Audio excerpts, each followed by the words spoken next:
how I learned to love traveling alone.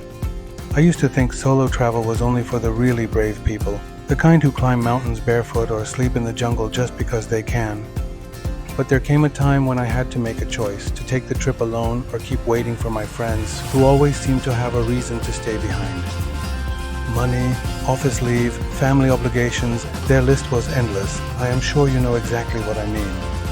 So I decided to take the plunge, thinking that maybe it did not have to be that dramatic. I could simply figure things out as I went along. After all, I was not heading into the jungles of Borneo to fight wild tigers. It was just a trip to Europe. And that is how I found myself on the Eurostar to Paris.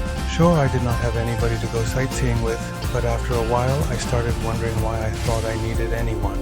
The sights were all still there. I had GPS in my phone.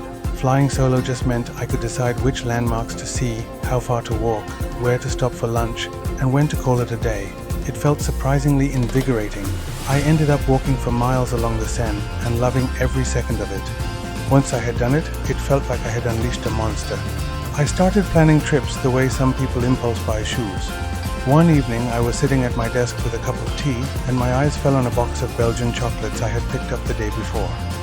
By the time I finished the tea, I had booked a flight to Belgium. No debates, no group chats, no hassle trying to find dates that suited everyone.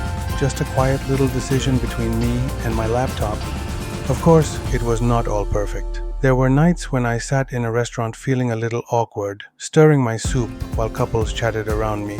There were days when I wished I had someone to watch my bag while I ran to the bathroom. But those small inconveniences never outweighed the feeling of knowing that every single moment belonged to me. I could spend an hour staring at an old painting or skip it entirely without worrying that I was ruining anyone's plans. I realized I was learning to trust myself in ways I never had before. One of my favorite memories is from Rome. That time, I had actually traveled with friends, but somehow they were far more interested in catching up on sleep than visiting the iconic sites.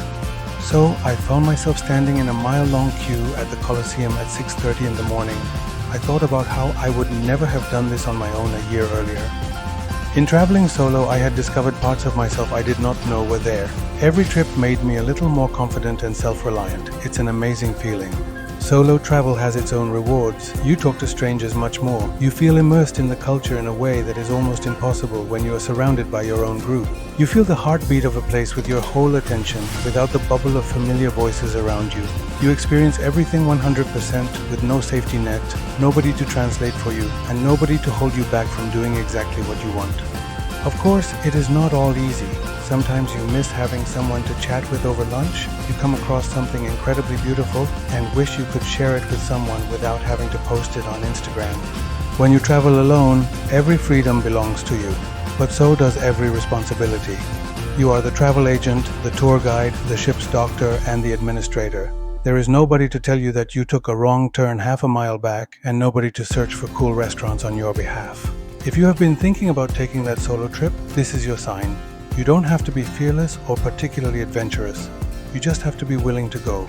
And if you have already discovered the quiet magic of traveling by yourself, tell me your best memory in the comments. I would love to hear about it. Of course, like, share, and subscribe to the channel for more travel content that goes beyond nice pictures of monuments. Thank you for watching. See you in the next one.